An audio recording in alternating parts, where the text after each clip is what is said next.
ऐसे समय जब दुनिया एक वैश्विक ऊर्जा संकट का सामना कर रही है, अंतर्राष्ट्रीय ऊर्जा एजेंसी ने कहा है कि शहरीकरण और औद्योगिकरण के कारण वर्ष 2030 तक भारत की ऊर्जा मांग प्रति वर्ष 3% से अधिक तक बढ़ सकती है। यद्यपि भारत नवीकरणीय ऊर्जा परियोजन और दक्षता नीतियों के साथ व्यापक प्रगति भी कर रहा है। जलवायु परिवर्तन, लॉजिस्टिक आपूर्ति संबंधी मुद्दों, भू राजनीतिक तनाव और रूस यूक्रेन युद्ध, उदाहरण के लिए कोविड-19 से प्रेरित लॉकडाउन के बाद अर्थव्यवस्था का धीरे धीरे पुनर्द्वार आदि का भारत में ऊर्जा गतिशीलता पर एक दूरगामी प्रभाव पड़ा है।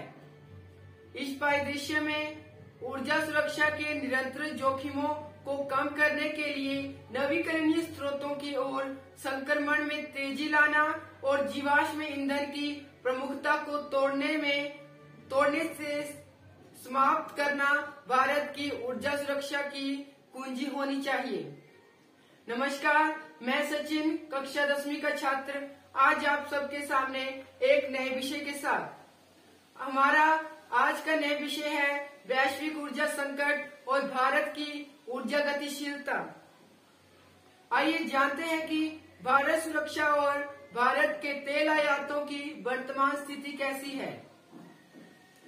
ऊर्जा सुरक्षा का अभिप्राय है उचित मूल्य पर आवश्यक मात्रा और गुणवत्ता में ऊर्जा संसाधनों एवं ईंधन तक पहुंच। ऊर्जा सुरक्षा ऊर्जा संसाधनों की पर्याप्त मात्रा पर लक्षित है, जैसे अभिगम्यता, एक्सेसिबिलिटी, वहनीयता, अफोर्डेबिलिटी और उपलब्धता, अवेलेबिलिटी। भारत अपनी तेल आवश्यकता के 80% भाग का आयात करता है और दुनिया में तीसरा सबसे बड़ा तेल उपभोक्ता है। इसके साथ ही भारत की ऊर्जा खपत के अगले 25 वर्षों तक प्रत्येक 4.5% की दर से बढ़ने का अनुमान किया जाता है।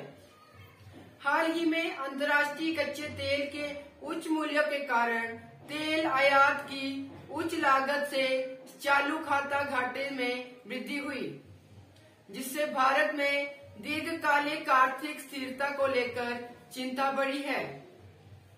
आइए जानते हैं कि भारत की ऊर्जा सुरक्षा से संबंधित प्रमुख चिंताएं क्या हैं।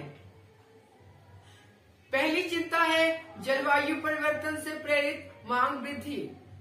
घरेलू कोयला उत्पादन में वृद्धि के बावजूद कोयला आधारित ताप विद्युत संयंत्रों के भंडारों में कमी की स्थिति उत्पन्न हुई, क्योंकि देश में जलवायु परिवर्तन के कारण उत्पन्न अभूतपूर्व ग्रीष्म लहर और बिजली की मांग में तेज उछाल पड़ा है। दूसरी प्रमुख चिंता है साझा कोयला समुच्चय और मूल्य उछाल। रूस यूक्रेन संघर्ष के कोयले ही पहले से ही बंद रही मांग को और तेज कर दिया, जिसके परिणाम स्वरूप यूरोप ने कोयले की भारी खरीद के लिए इंडोनेशिया, ऑस्ट्रेलिया और दक्षिण अफ्रीका का रुख किया, जो अब तक चीन और भारत के लिए प्रमुख कोयला आपूर्तिकर्ता रहे थे। साझा संसाधन समुच्चय पर इस निर्भरता के कारण मार्च 2022 में अंतर्राष्ट्रीय बाजार में कोयले की कीमत $70 प्रति टन से बढ़कर $421 प्रति टन तक पहुंच गई। अगली प्रमुख चिंता है स्वास्थ्य के लिए जोखिम। लकड़ी, गोबर और फसल अवशेषों जैसे विभिन्न पारंपरिक ऊर्जा ईंधनों को जलाने के कारण आंतरिक वायु प्रदूषण होता है, जो मानव स्वास्थ्य के लिए हानिकारक सिद्ध हुआ है। भारत में प्रत्येक 4 में से 1 असामयिक मौत घरेलू वायु प्रदूषण के कारण होती है। उनमें से 90% महिलाएं हैं, जो अपर्याप्त रूप से हवादार रसोई घरों में इन ईंधनों के निकटता में कार्य करती हैं। अगली प्रमुख समस्या है वहनीयता एवं खुदरा मुद्रास्फीति संबंध चिंता। तेल के लिए उच्च सब्सिडी प्रदान करने के बावजूद भारत पेट्रोल और डीजल की वरीयता के मामले में निम्न रैंकिंग करता है। पेट्रोल की कीमतें प्रत्यक्ष रूप से खुदरा मुद्रास्फीति को प्रभावित करती हैं।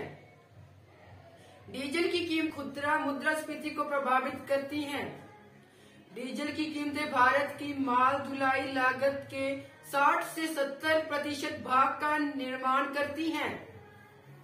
डीजल की कीमतों में वृद्धि के कारण उच्च माल ढुलाई लागत में से सभी उत्पादों की कीमतें बढ़ जाती हैं। आइए अगली समस्या को जानते हैं। अगली समस्या है आयात निर्भरता और भू राजनीतिक व्यवधान। वर्ष 2022 से 23 की पहली छमाही में भारत का कच्चा तेल आयात बिल 76% से बढ़कर 90.3 बिलियन अमेरिकी डॉलर का हो गया है, जबकि कुल आयात मात्रा में 15% की वृद्धि हुई। आयातित तेल पर बढ़ती निर्भरता ने भारत की ऊर्जा सुरक्षा को गंभीर तनाव की स्थिति में ला दिया है तथा भू राजनीतिक व्यवधानों ने इस समस्या की ओर बढ़ा दिया है। आइए अब जानते हैं कि भारत के ऊर्जा संरक्षण को सरकार किस प्रकार आकार दे रही है। सरकार अलग अलग तरह के उपायों का प्रयोग कर रही है। प्रधानमंत्री सहज बिजली हर घर योजना, जिसे हम सौभाग्य के नाम से जानते हैं, हरित ऊर्जा गलियारा, राष्ट्रीय और सौर मिशन, राष्ट्रीय जैव ईंधन नीति और सतत लघु पन बिजली, प्रधानमंत्री उज्ज्वल योजना, अंतर्राष्ट्रीय और गठबंधन। इसी के साथ हमने आज की विषय में ऊर्जा के बारे में जाना। ऊर्जा किसी भी देश की अर्थव्यवस्था पर निर्भर करती है। हमारे भारत सरकार इसके लिए अलग अलग तरह के उपाय निकालती है।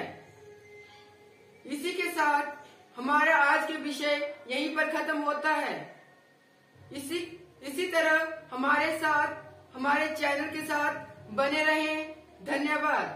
और अगर आपने अभी तक हमारे चैनल को सब्सक्राइब नहीं किया है तो कर लें। इसी तरह की जानकारी आप तक समय समय पर पहुंचती रहेगी। धन्यवाद।